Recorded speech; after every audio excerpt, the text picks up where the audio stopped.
Hello all you beautiful people out there, what is going on? This is your friend Birdie coming at you fast with another Destiny guide video, and today we're going to be talking about my favorite class setup for Destiny, specifically the weaponry. And after this, part 2 of the video is going to consist of me giving a few pointers and how you can prepare yourself for Trials of Osiris effectively. If you don't want to see my class, then skip straight to, I don't know, just fuck it, just skip somewhere and you'll get to part 2. But anyway, so the class that I'm gonna go over, a couple of variations, and this is my favorite way to run it, my favorite setup. You guys can do anything you want with yours; it doesn't matter. Now, quickly, the armor here is out of place. I have the armor on my other character at the moment. It's too lazy to switch it, to be honest. But usually I have the Active Phage Symbiote helmet, which gives me the extra golden gun shot. But the armor, besides that, is all up to you. You know, it's all your personal preference. So let's go over the weaponry. So the top 3 weapons, in my opinion, for Crucible are definitely Hawkmoon, Thorn, and Red Death. If you don't have the Hawkmoon because you're on Xbox, then a good substitute is the Last Word. This is a pretty dangerous hand cannon once you upgrade it to get to that bonus damage. I've been 2-shotted by it before, 2 headshots, so it's pretty good. It's pretty accurate, very stable, easy to use.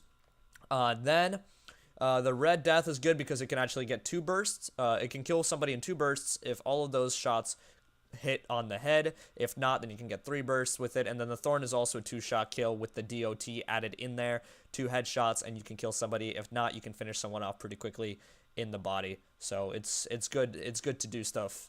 It's good to use high-hitting weaponry. So auto rifles and LMGs, I wouldn't recommend. I'd recommend more so pulse rifles and hand cannons.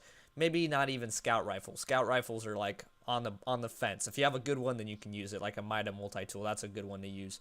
For the special, I have the Secret Handshake.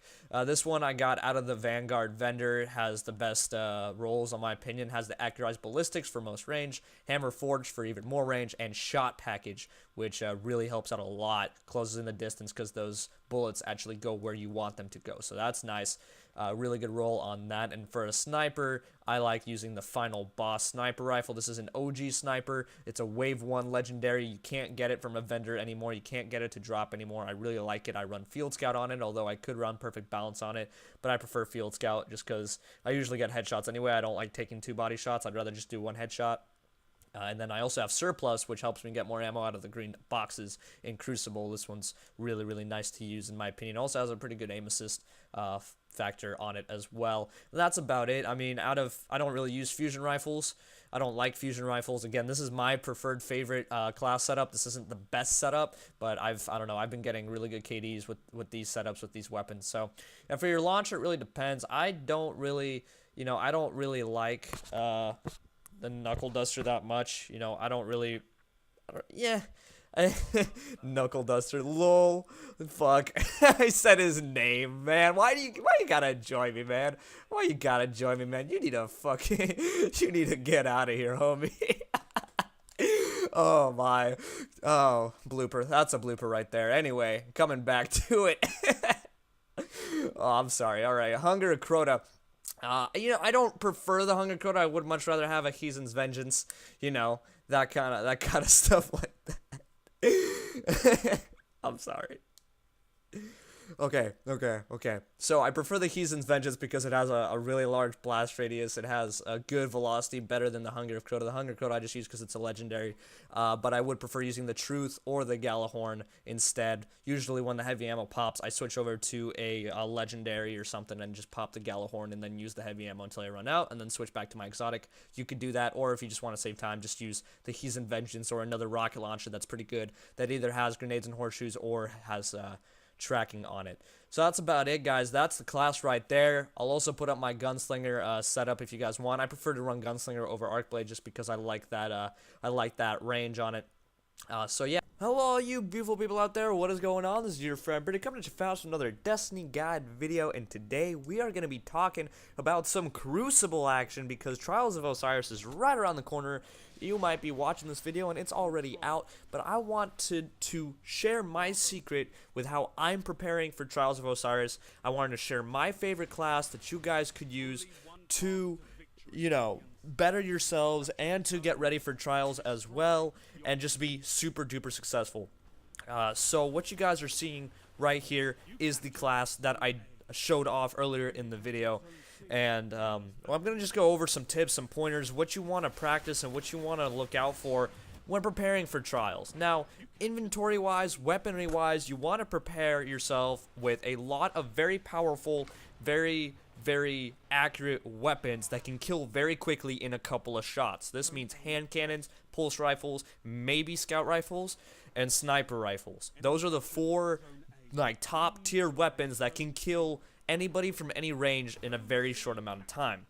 I would actually recommend staying away from scout rifles even, because in trials it's a 3v3 and the people are going to be holding hands the entire time. So as soon as you start shooting one person, the second and or third teammates will come around and start helping that person that you're shooting, and you won't have enough time to react to all of them if you're using an auto rifle. So you need to be able to aim and viably use a hand cannon and or pulse rifle. Now, as I explained earlier, my top 3 weapons of choice are the Hawkmoon, the Thorn, and the Red Death. If you're on Xbox One, then my 4th choice would be the whatchamacallit. Oh man, I lost the train of thought. No, what's it called? Oh, the last word. That's it called. Yeah, you guys knew what I was gonna say anyway. I don't even need to say it. You guys already knew that hand cannon was great.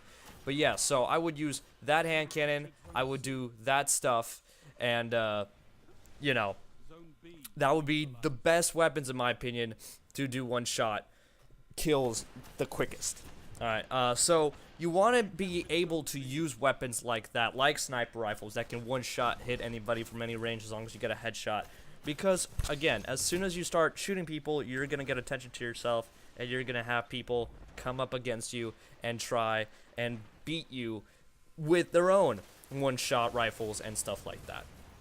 So if you're using a hunter, for example, you want to be aggressive. You want to be on the offensive as much as possible, because the hunter's abilities, gunslinger and arc blade, they're super duper aggressive. They're all about getting kills. And that's, as a hunter, you want to be that person. You want to be the #1 slayer on your team. You want to be the one getting the most kills for your team.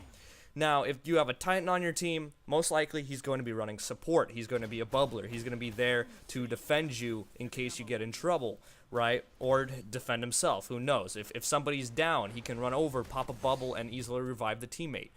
And the Warlock could be like that last second clutch kind of guy who can revive himself in case of an emergency where, nobody can get up and the game's about to be lost unless he does something about it.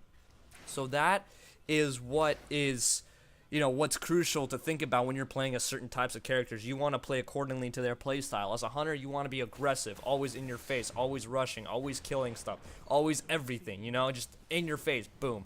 As a Titan, you can also be more up close and personal, especially with like shoulder charge, for example, or with the bubble, you can not be afraid to challenge more than one person, because then you can pop it and protect yourself in case you have to, and stuff like that. So definitely play accordingly to your playstyle. It's very, very important that you do so, because if you do not, then that could be really, really bad, and you do not want it to be really bad. So those are the Those are the 2 top things that you want to focus on, is getting that weaponry that can kill super duper quick, that won't waste your time. So no LMGs, no auto rifles. Use rocket launchers, use sniper rifles, use shotguns, use hand cannons, but by no means do you use an auto rifle. Do not even think, because of course, auto rifles have been nerfed, so you shouldn't be using one right now anyway. But, I mean, if you are, I'm just saying, get off the noob train and try to use something else instead. And, just get better with it. And the third thing you want to know is, because Trials of Osiris is going to be one map across those days that it will be around, I think from Friday to Tuesday, you want to get good at that map as fast as possible. You want to master that map. You want to learn the ins and outs, the left side, the right side, the upside down side, the horizontally, everything. You want to know the ins and outs. You want to know all the lanes. You want to know the cutoffs. You want to know the spawns. You need to learn that as soon as that map hits. If you don't know that map already, you need to be ready to tackle that map and do well on that map. And that's another thing, is map awareness. Stick together as a team and learn the maps. And that's how you can also prepare in regular Crucible for trials. is by learning the maps as well as you can. Every time you join a game of Crucible, look at the map that you're playing, right? Look at the map layout, look at the spawn, see the flow of battle. I would recommend playing Skirmish, since that's also a 3v3 game mode. I would recommend doing that if you're playing with other people. And, you know, those 3 tips are probably the number one things that you want to look out for. Other than that, you know, you want to get your Vanguard rank and your New Monarchy rank and your Crucible rank. You want to level all of that up, but you do not want to completely level it. You want to keep it capped until the new DLC launches. I mean, even if it is launched already as you're watching this, then disregard this part. But for those of you who are watching this today on Monday, before Tuesday, before the DLC drops, you want to have your stuff pretty much maxed out. So once the DLC hits, all you have to do is play a game or 2 of Crucible, and you get your bonus package from leveling up your reputation and whatnot. And, you know, once you do that, well, I mean, you're good to go at that point, homie. Not much to say about that now, is there? So, there you guys have it. Thank you all so much for watching. Hopefully you enjoyed. Hopefully this was helpful. The match is coming to a close. You will see my KD of 5.29. That's right, 5.29. Yeah, hopefully these tips were helpful. Hopefully you guys utilize them. Hopefully you enjoyed the video, and comment and like and shit. And as always, I'll see all of you beautiful people later. Thank you all so much for watching. As always, have a wonderful day.